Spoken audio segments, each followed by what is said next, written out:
Lawrence Neal here, and welcome back to highintensitybusiness.com. This is episode 316, and in today's episode, we're going to be talking about Bring a Friend Week. So what is Bring a Friend Week? Well, this is a fantastic marketing tactic that was shared with me by Discover Strength CEO and founder Luke Carlson way back in 2018, actually. Now, I know many of you have reopened your studio. Maybe you've been reopened for a while. Maybe you've just reopened, depending on where you are in the world. And maybe some of you are unfortunately still closed. Well, regardless of where you are in your business journey right now, you can utilize this tactic to acquire new customers immediately. So Luke shared this tactic with me on episode 145 back in 2018, which was called How to Generate More Revenue in Your High Intensity Training Business, which is a fantastic episode, by the way. Thanks to Luke. And I've had just tremendous feedback on that specific episode. And it's really helped business owners craft their strategy and help them grow their business. So I highly recommend you go check that out anyway. This specific tactic, Bring a Friend Week, has been the most successful marketing tactic for Discover Strength over the last 12 years at attracting new clients. Now, Luke told me that back in 2018, so maybe they've utilized, well, I'm sure they've utilized other marketing tactics since then, obviously. But I'm confident that this still ranks well up there in their most effective marketing tactics, if not the most effective tactic they use to attract new clients to their business. Again, as of the time we recorded this specific episode, Bring a Friend Week was responsible for generating 60 to 90 free introductory workouts for Discover Strength, when a typical week was 13.5 free introductory workouts, again, as of June 2018. So that is a good number of free workouts, typically, without any promo, 13.5, but 60 to 90 is obviously phenomenal. And they were able to acquire 30 free new clients in quarter two in 2018 using this tactic, which is just exceptional. Now, obviously, we have to factor in the fact that Discover Strength are a larger high-intensity training business. And I believe at the particular time we recorded this episode, they had around 4 to 5 studios. And so obviously that is going to contribute to this number as they have more studios and more staff to run the free workouts. However, because this tactic has been so effective, I've actually been helping members inside Hit Business Membership and clients in Hit Business Intensive to execute on this particular campaign. And it's been really, really successful for a number of these clients. And what I typically see for a single studio is at least 10 new clients. So long as you are executing on the campaign correctly and ticking all the boxes, you should see 10 new clients. And obviously that number can vary significantly depending on the size of your existing client base and the size of things like your email list and your current network. As the more you have, the more you can obviously leverage to generate as many free workouts as possible. So what is Bring a Friend Week? Well, I guess it's fairly self-explanatory, but essentially the way it works is you schedule this promotion for a single week and you give your clients the opportunity to bring friends in during that week in return for some kind of incentive. And actually on a recent podcast episode with Sherry McMillan, which was episode 296, where we talked about marketing tactics, we talked about some research that Sherry did in trying to understand the kinds of incentives that clients would find interesting or valuable and that would drive some kind of action. And so I think she did some kind of survey or some kind of focus group to understand the types of things people wanted. And so she asked questions like, do they want supplements or gift cards and various other things? And quite interestingly, or maybe not surprisingly, what she found they wanted was just more workouts or free workouts. I mean, that's ultimately what they're paying money for. So the obvious incentive to offer a client is some kind of free session or discount off their workouts.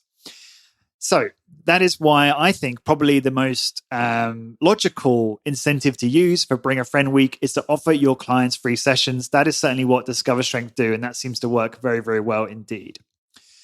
So why should you do Bring a Friend Week? Well, I've obviously talked about the types of return that you might be able to expect from doing this particular tactic. But the other reason why I think it's so fantastic is it's probably one of the simplest promotions that you can possibly think of. It's very, very low investment, and you're just utilizing your existing client base to drive the promotion. And the actions that we're going to talk about in terms of how you can make this as effective as possible are really, really low cost and relatively low effort, and should, again, provide a high return on investment. Again, this is a proven tactic. Discover Strength have used this for at least 12 years. And, I've got experience working with lots of other high intensity training business who've also utilized this tactic with success as well.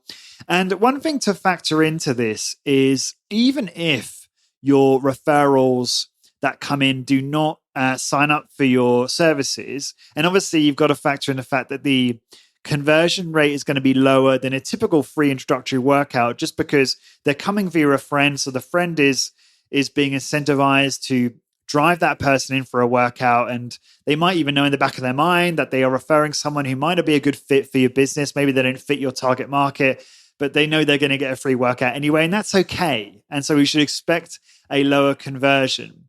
And the reason why that's okay is because so long as you deliver a world-class workout experience and great customer service when the prospect comes in with their friend or separately, even if they don't join, they will generate word of mouth. They will talk about the experience with other people who might be a good fit. And what you'll find is this will help you generate referrals. So that's why it's really important to take every single free introductory workout so seriously, so that you can optimize conversions and optimize referrals as well. So moving on to the next section of this podcast, let's discuss how you actually run Bring a Friend Week. So the first thing to think about is you need to pick specific weeks in a year when you'll be running this campaign. Now, Discover Strength run this campaign twice per year, and I believe the reason they do that is for scarcity purposes. Because if you run this campaign too often, it might actually dilute the effectiveness of the campaign, because if your client knows that you're running these regularly, then they're less likely to be motivated to take action to actually arrange for a friend to visit. Whereas if they know it's only happening a couple of times a year, then they're far more likely to take advantage of that and actually drive you more free introductory workouts. So you need to pick specific weeks in the year when you feel this is going to make the most sense. Obviously, you want to avoid scheduling it during some kind of public holiday or half term, or times during the year where your target market are likely to be busy or perhaps off on vacation with their family, for example. But there is no hard and fast rule on when you actually schedule these weeks. I've seen them being scheduled at random times during the year and still be very effective. But it obviously makes sense to potentially test scheduling these during popular times to run campaigns, such as a New Year campaign. So leveraging New Year's resolutions, and also a pre-summer campaign to get summer body ready. Now, this is being published on April 21st, 2021. And so if you're listening to this and thinking, I want to execute this campaign immediately, then obviously you can perhaps leverage the pre-summer body ready messaging for this campaign, since you could probably look to kick this off around May 10th. That gives you a little bit of time to prepare, and then about 2 weeks notice for clients as well. So actually, it might be good timing to leverage that kind of messaging. But don't worry, if you're listening to this, way off into the future, then this is a campaign you can really use at any time. You just need to be mindful of, as I said before, there are things colliding with this, such as public holidays or half terms or other sort of cultural events that happen in your country or state, which you just need to be aware of when planning these kinds of campaigns. So let's talk about the promotion plan. So the first thing to think about is your messaging. So a few high-level things to think about when you're doing all of your messaging. Firstly, you want to be very succinct and specific about the offer and the WIFM, what's in it for your client. So, for example, you want to be specific with the offer, which might be a free introductory personal training session. And you want to be very clear that the referrer, your client, gets a free workout even if their friend doesn't join. So that really makes it a no-brainer. And you want to be explicit about the fact that there is no limit to the number of introductions and free sessions. So, for example, if your client refers 5 free introductory workouts, and they receive 5 free sessions, even if someone does not join. Now, needless to say, you'll want to promote this across all of the places where you are present. So if you have a website and a blog, you'll want to post it on your blog. You'll want to send it as an email campaign to all of your list. Email would definitely be my preference. And obviously, if you're on social media, you'll want to share it on social media as well. And you can use similar messaging across all of those platforms. And I'm going to give you a template right now. So in terms of the messaging, you'll firstly want to think of your title. So this will be the title, could be your subject line for your email, but also a title at the top of your blog post or email or social media post.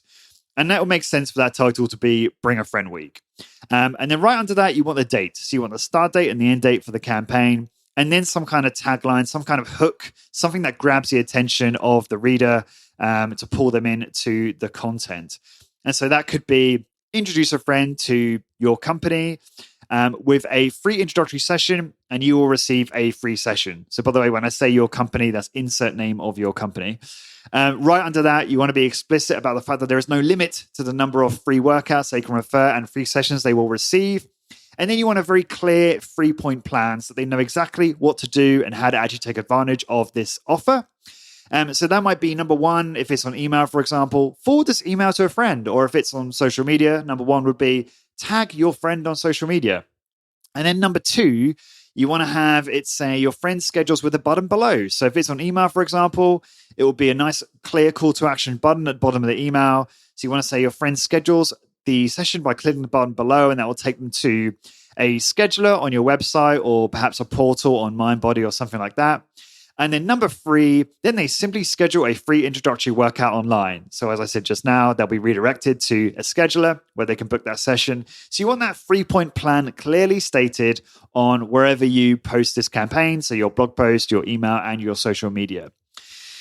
Now, the next part of the promotional strategy is probably, in my mind, the most important part, although all of these different actions work in unison to make this campaign very effective.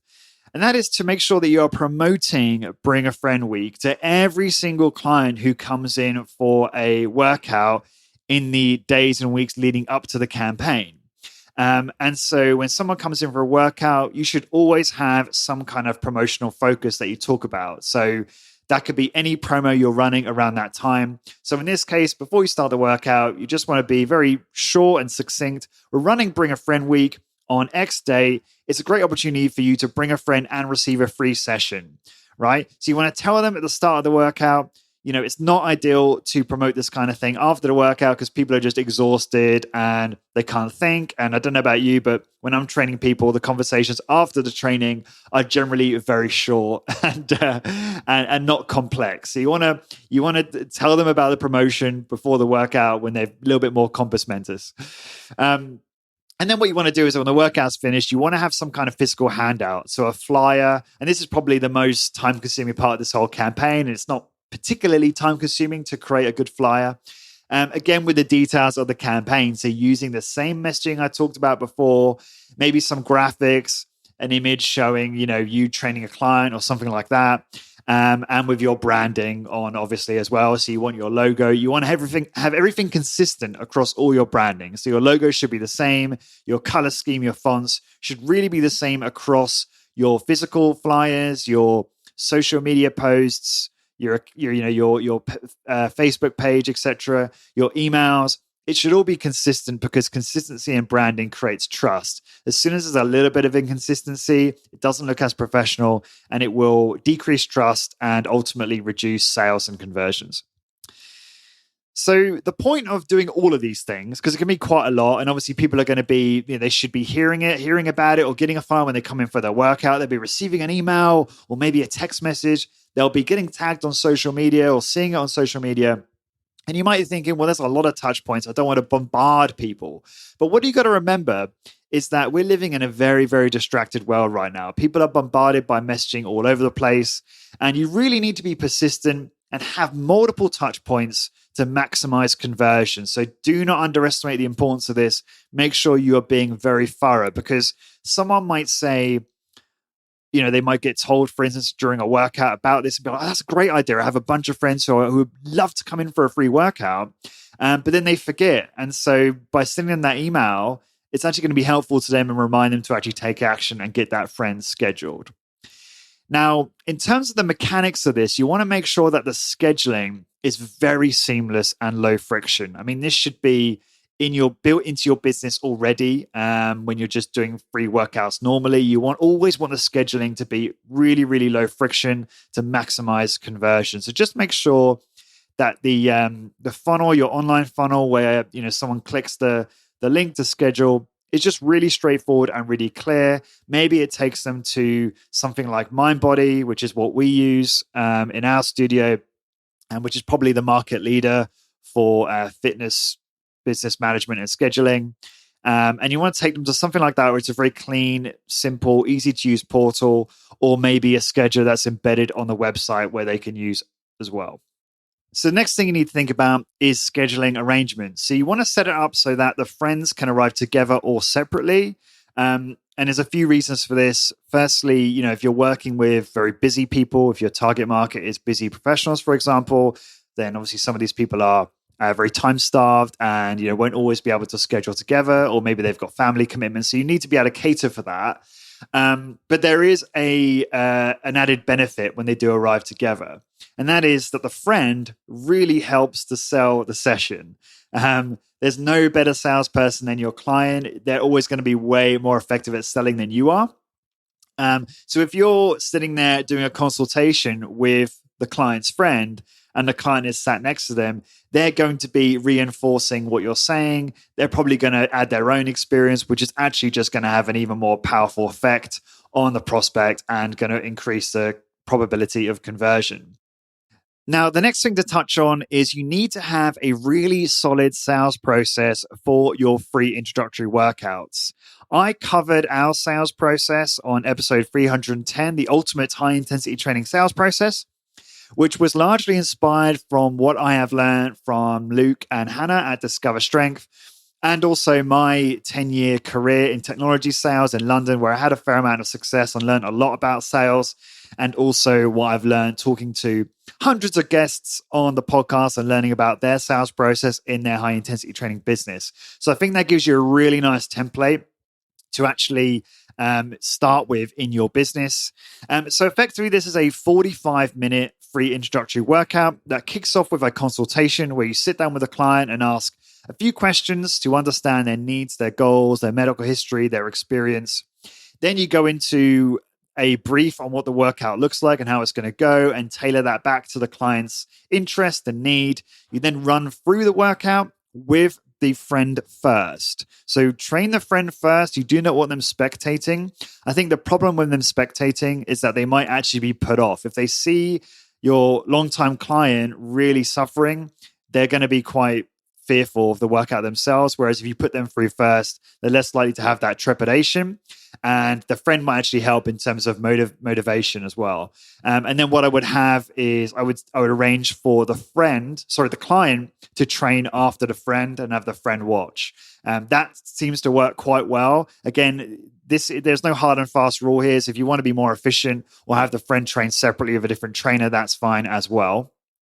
Then after the workouts are finished, you want to go through your proven process. This is your how-to plan. This is your plan for your client, how you're going to help them achieve their goals and get great results, how exactly that works, what that process is. So that can give the client confidence in that you have a plan for them to help them achieve their goal. And then after that, it should be a very natural close to the free introductory workout, where they will probably ask you to how they can schedule their next session or how they can get set up to pay. But obviously, you don't want to assume that. You always want to ask for the sale. So you want to use, wording like, how would you like to get started? Would you like to train once a week or twice a week? Again, this is covered in much more detail in episode 310, called the Ultimate High Intensity Training Sales Process, where I go into this in much more depth. So if you want to develop a really, really strong sales process, and please go and listen to that episode, as that will plug in nicely to the Bring a Friend Week campaign. Now, if you want to be more efficient, you can obviously abbreviate that process. So when you listen to it, there'll also be a PDF download where you can actually see the entire checklist for the process. And you might want to abbreviate that for Bring a Friend Week to be more efficient. And that might mean, for instance, reducing some of the questions so that you can make it a little bit more efficient and be respectful of your clients and their friends' time. So that's it in terms of the mechanics. So let's just go into a couple of what ifs. So I'm just thinking of questions that you might have in the top of your mind, things that you might be concerned about regarding Bring a Friend Week. So I've tried to predict these, but obviously if you have more, I'd love to hear them in the comments to the post on this episode, on episode 316 on highintensitybusiness.com. But I think the first thing I wanted to address is if you're not open, so even if you're still closed and delivering virtual personal training, then you can still use this campaign. It works in almost exactly the same way. The process is the same, but the benefit is there's now no travel issue. There's no restriction to who someone can refer. So, if you have a client and they have a friend somewhere, across the world or across the state or across the country, so long as the time zone works for you, then they can actually refer that person. So that actually increases the net. It increases the number of potential referrals that could be scheduled for free workouts. So that could actually work very, very well. And obviously, it's probably not going to make a lot of sense for them to train together. And so they'll probably have to schedule that separately. Now, if you're listening to this thinking, well, this is all wonderful, Lawrence, but I don't actually have any clients. I've just started my high intensity training business. I don't even have one client. Well, obviously, if that's the case, then you're going to have to utilize some other tactics first to actually get a few clients through the door. And the first two tactics that I pretty much always recommend for HIT startups to utilize are super straightforward and very, very effective. And the first one, which surprises me just how much this gets overlooked, but it really is the most useful and probably the most effective tactic at getting your first couple of clients, is just to invite your entire network for a free workout. So connect with everyone in your network, text all your friends, your family, send emails to everyone in your network in your local area, and invite everyone for a free workout. And then just do your absolute best to deliver a world-class workout and a world-class customer service. And if you do that, you're going to acquire clients and you're going to start generating referrals. If you bring people in and you give crap workouts and crap customer experience, then obviously you're not going to have as much success, but you do need to practice. So you're not going to be perfect straight away, but you just want to have a plan in place so that you can run someone for a great workout. I just talked about the ultimate sales process, which is a proven method to actually deliver a great experience. So you can use that to increase your chance of delivering great workouts from the get-go and start acquiring clients straight away. I think maybe people shy away from approaching their network because they don't like to sell to friends and family. But I think we all need to get over that, because the reality is that if your friends and family don't trust you to come in for a free workout, then how do you expect to gain the trust of someone cold through some kind of advert or web lead, for example? So this is probably your hottest leads. These are your best bet of acquiring customers in the beginning. So utilize your network. The second thing is networking events. Now, I know these are a little bit out of favor at the moment due to COVID, and a lot of them are online, but that's still okay. You can still do them online. So a networking event is just an event where you meet up once or twice a week with a group of people, group of professionals, and you talk about what you do and you help generate business for each other. So you find referrals for each other. However, what I've noticed is that in some of these networking events where the group are typically busy professionals, like in BNI, for example, which stands for Business Networking International, they're a great fit for your business, right? They're time-starved. They typically don't have some kind of consistent exercise regime because they don't have the time or energy. So they're a great fit for your business. And what I've found with clients is that it's been a great way for them to acquire customers in the beginning. For example, Live Oak Strength, which is owned by Owen Dockham, when they first started, Owen acquired 70% of his client revenue through BNI, right? So he was completely reliant on that at the beginning, and it was very, very effective for him. And so it doesn't have to be BNI, but you want to probably look at some kind of business networking meetup, either in person or virtually, where you can actually start practicing your pitch, practice your one-liner for your business, and actually start acquiring customers that way. So those would be my two tips to get started. Network, go out to your existing network, invite everyone in for a free workout, and look out for and research networking events in your area. I think those tactics are so powerful. Obviously, there are more, but those are two I would start with. And then once you start having a few clients coming in, and maybe you've been acquiring customers over a short time, then you can start thinking about arranging a campaign like Bring a Friend Week. So that brings us to the end of this podcast. And if you would like personal coaching from me to help you actually execute this campaign and tailor it to your business, then please consider joining Hit Business Membership, where I provide Fred-based forum coaching to actually help you execute these types of campaigns in your business to help you grow your high-intensity training business. And we also have a high-intensity training forum community and monthly virtual happy hours so you can stay connected with your colleagues in high-intensity training business. And then lastly, we have tons of content modularized and tailored to growing your high-intensity training business, from helping you build a better website, helping you improve marketing, sales, trainer recruitment, operations, productivity, finance management, personal training programming, etc., etc. All the content is tailored specifically to helping you grow your high-intensity training business. It's all tailored for this specific niche market that we're all in. And so if you're interested in having access to all of that, please go to highintensitybusiness.com/join. And to find a blog post for this episode and download a transcript PDF with everything that I just covered on the podcast. So if you want it in print and you want to print it out or have it on your screen so you can actually run through it and actually plan it for your business, then please go to highintensitybusiness.com, search for episode 316. And until next time, thank you very much for listening.